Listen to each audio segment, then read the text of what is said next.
A group of friends, Mark, Sarah, and Jamie, decided to stay at the Hollow Ridge Hotel during a weekend road trip. The hotel wasn't on any map, but it seemed charming, with its grand Victorian architecture and ivy-covered walls. The receptionist, an elderly man with cloudy eyes, smiled faintly as he handed them a single brass key. "You'll be staying in room 203, he said. "It's our quietest room." As they entered the room, an uneasy silence settled over them. The wallpaper was faded, and an antique clock on the wall ticked far too loudly.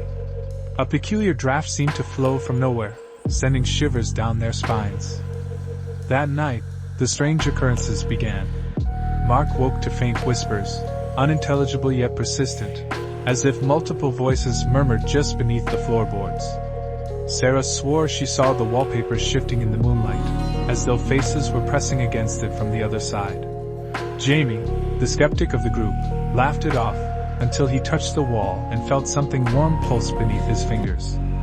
The next morning, they tried to check out, but the receptionist was gone. The lobby was empty, and the once grand chandeliers now hung broken and dust-covered. When they returned to room 203 to gather their belongings, the key wouldn't turn in the lock. From inside, the whispers grew louder, turning to wails. Panicked, the friends fled the hotel, leaving their luggage behind. When they returned with authorities later that day, the Hollow Ridge Hotel was gone, replaced by an overgrown lot. But room 203 was still there, its key lying in the dirt.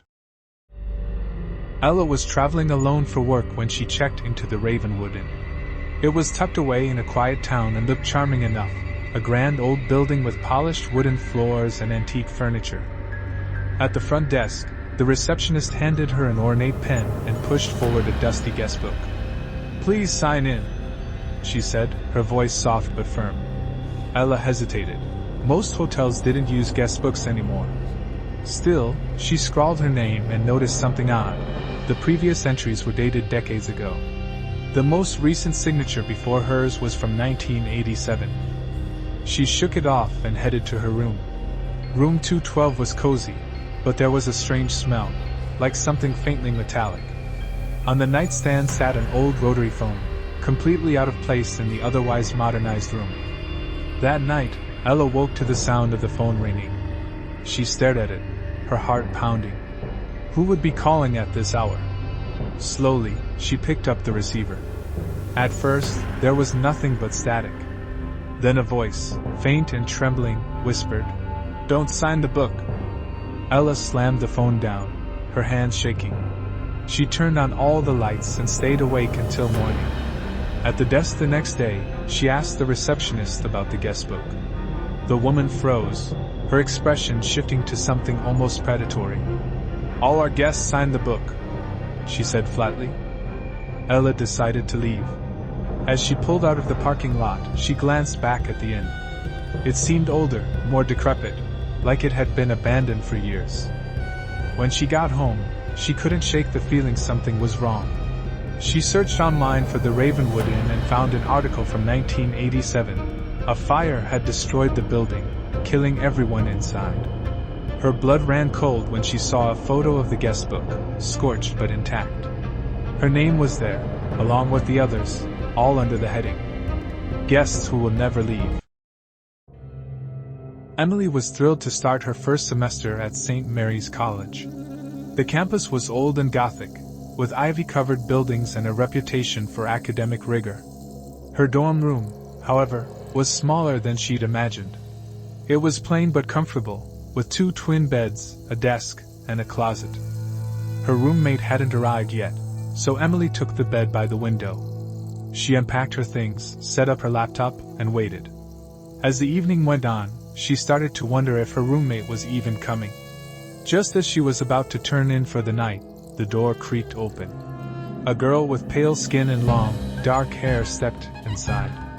Her clothes looked old-fashioned, like they belonged to another era. "You must be Emily," the girl said with a faint smile. "I'm Clara." Clara barely spoke as she unpacked her things: old books, a typewriter, and a black and white photo of what looked like the college from decades ago. Her side of the room always felt colder, and Emily couldn't shake the sense that something was off. Over the next few weeks, Emily noticed strange things. Sometimes, she'd wake up to find Clara staring out the window, murmuring softly to herself. Other times, she'd leave the room and return to find her belongings moved. One night, Emily woke up to a sound, a scratching noise. She turned on the light and froze. Clara was sitting at her desk, furiously typing on the old typewriter. But what made Emily's stomach drop was the paper in the typewriter. It had her name on it, over and over again, with phrases like, "She must stay. Don't let her leave. The replacement." Emily bolted upright. "Clara, what are you doing?" Clara turned, her eyes hollow and dark. "I was like you once," she whispered. "But you'll understand soon. We all have our roles here." The next morning, Clara was gone.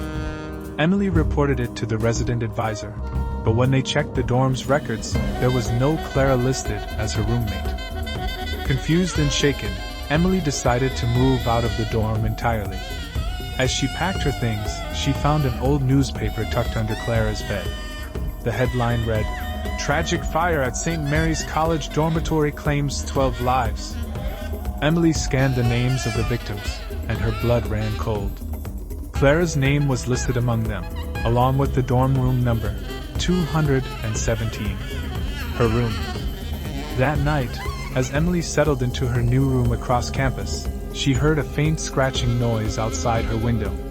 She didn't dare look, but she could have sworn she heard Clara's voice whisper, "You can't leave me." It was late October when Jake, a history major at Greystone College, heard about the legend of the library's 13th floor. The McAllister Library was a towering building with ornate architecture and rows of dusty old books. Officially, it only had 12 floors, but rumors swirled among students about a hidden 13th floor that appeared only under certain conditions. Jake didn't believe in ghost stories, but when his friend Mia dared him to find the 13th floor, he couldn't resist. "Just take the elevator at midnight," Mia said. "Press the buttons in this order, 3, 7, 1, 9. And don't forget to knock twice when the doors open." Jake laughed it off but agreed to try. That night, the library was eerily quiet. The fluorescent lights flickered, and the air smelled of old paper. Jake stepped into the elevator, his backpack slung over one shoulder, and pressed the buttons in the order Mia had told him. The elevator shuddered as it moved.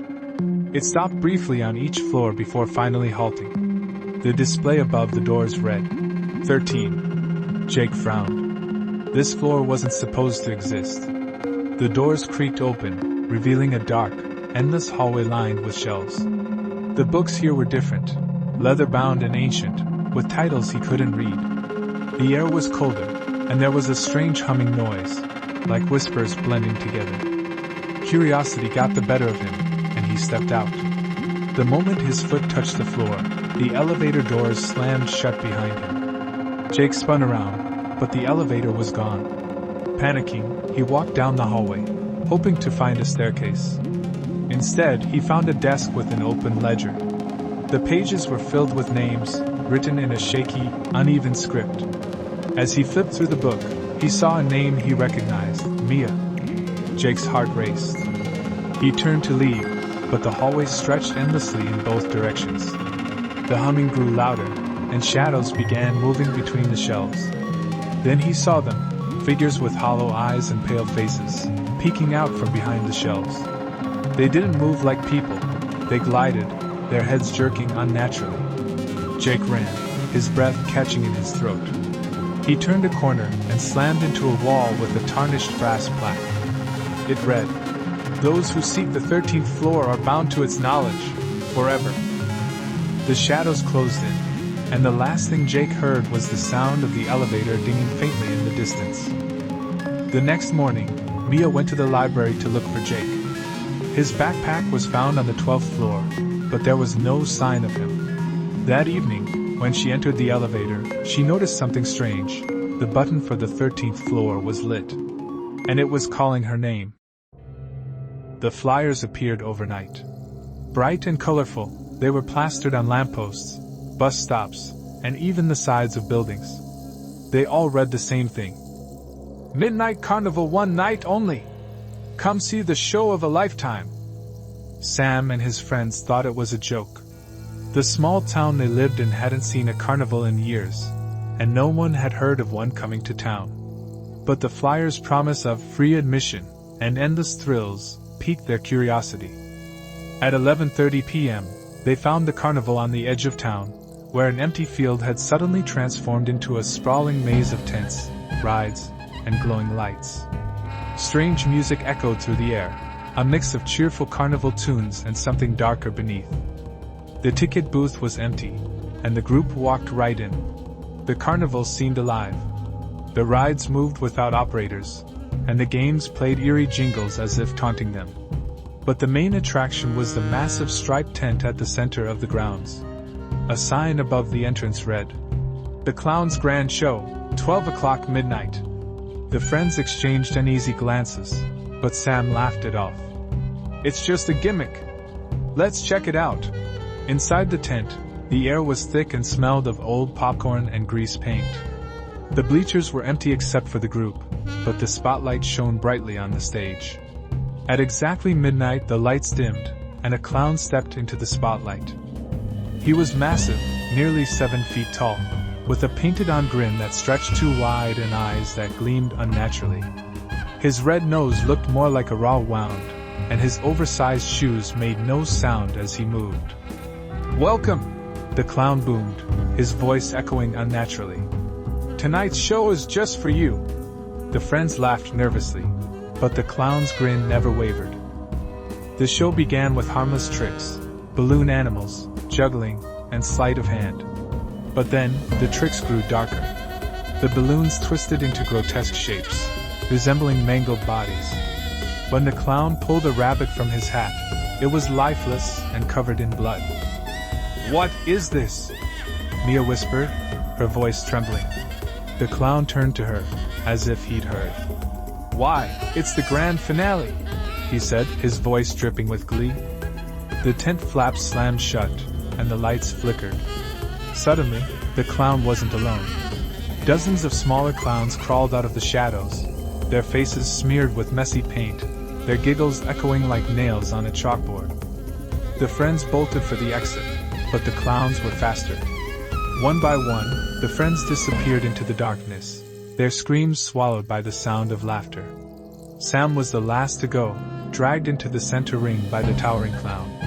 "You'll love it here," the clown whispered, his painted grin inches from Sam's face. "We're always looking for new performers." The next morning, the field was empty. No tents, no rides, no sign a carnival had ever been there, except for a new flyer posted on a lamppost. This time, Sam's face was on it, smiling brightly beneath a thick layer of clown makeup. "Midnight Carnival, new show in town!"